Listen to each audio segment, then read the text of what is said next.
अस्सलाम वालेकुम, welcome to my channel. दोस्तों, उम्मीद है आप सब खैरियत से होंगे। तो दोस्तों, आज की वीडियो में जो मैं आपको टूल्स बताने वाला हूँ वो है crop tool, knife tool, virtual segment delete and eraser tool. तो चलिए स्टार्ट करते हैं।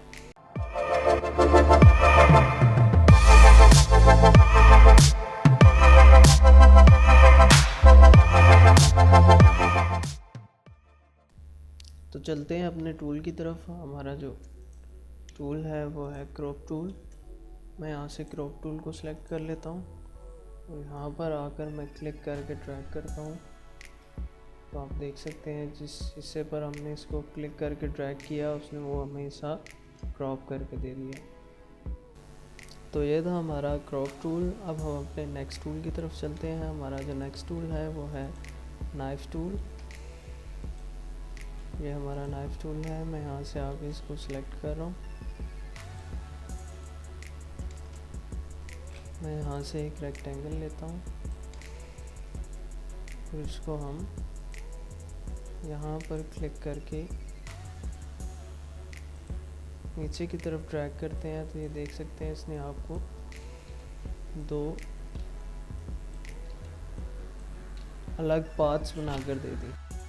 तो नाइफ टूल के और क्या फंक्शंस हैं वो भी हम देखते हैं। मैं यहाँ पर आकर इस पाथ को डिलीट कर रहा हूँ। इस पाथ को हम थोड़ा सा बड़ा कर देते हैं। अब यहाँ पर आकर हम अपने नाइफ टूल को सिलेक्ट करते हैं।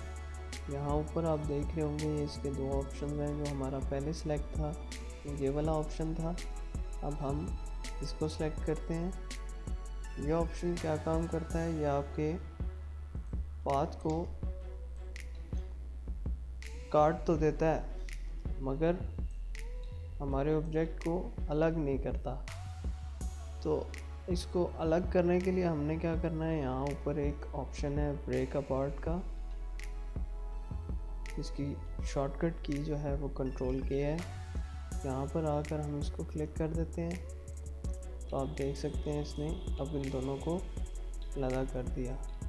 तो दोस्तों, अगर आप चाहते हैं कि हमें ये ओपन पाथ बना कर दे तो आपने क्या करना है, यहाँ पर आकर नाइफ टूल को सिलेक्ट करना है और अभी ये दोनों ऑप्शन सेलेक्ट हैं। इसमें से सेकंड वाले ऑप्शन को, ऑटो क्लोज वाले को आपने ऑफ कर देना है और यहाँ पर आकर जहाँ से आप ओपन पाथ चाहते हैं वहाँ 2 पॉइंट आपने लगाने हैं।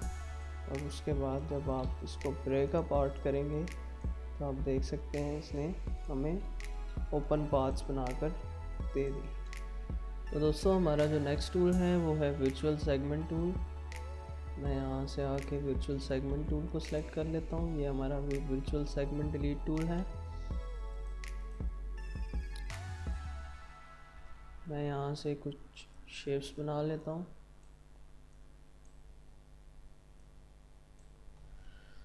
तो दोस्तों, वर्चुअल सेगमेंट डिलीट टूल का बेसिकली काम क्या है, ये आपके ऑब्जेक्ट के जो ओवरलैप सेगमेंट्स हैं उनको डिलीट कर देता है। जैसे कि हम चाहते हैं हमें ये वाला सेगमेंट अपने ऑब्जेक्ट में नहीं चाहिए, तो यहाँ पर इसके ऊपर आकर सिंपली हम क्लिक करेंगे तो ये उस पोर्शन को, हमारे ऑब्जेक्ट के उस पोर्शन को जो हमें नहीं चाहिए उसको डिलीट करता जाएगा।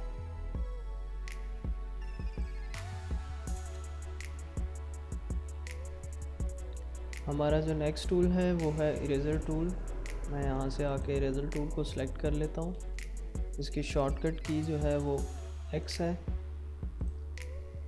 यहाँ ऊपर इसकी प्रॉपर्टीज़ हैं। यहाँ से आकर आप इसका साइज़ छोटा या बड़ा कर सकते हैं। इसकी कर्सर का जो शेप है उसको सर्कल या स्क्वायर जो भी आप चाहते हैं वो रख सकते हैं। इरेजर टूल का क्या काम है, यह आपके ऑब्जेक्ट को एक तो इरेज करने के काम आता है।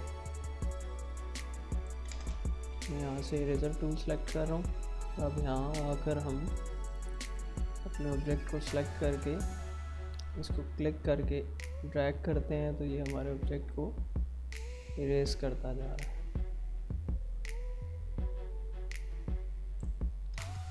इरेज़र टूल हमारे ऑब्जेक्ट को इरेज करने के साथ साथ एक और काम करता है, वो ये कि ये हमें डिफरेंट पाथ्स बना कर दे देता है। आप देख सकते हैं जब मैंने इस पर अपने ऑब्जेक्ट पर क्लिक करके इसको ड्रैग किया, जिस एरिया पर हमारा इरेज़र नहीं गया उस एरिया को इसने एक पाथ में कन्वर्ट कर दिया।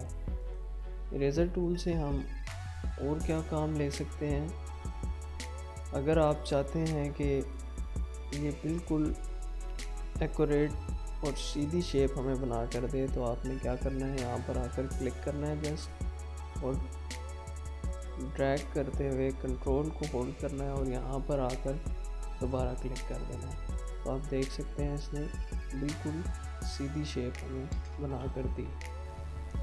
आई होप कि आपको हमारी ये वीडियो पसंद आई होगी। अगर आपको हमारी ये वीडियो पसंद आई है तो इसको लाइक कीजिए, शेयर कीजिए और हमारे चैनल को सब्सक्राइब करना मत भूलिएगा।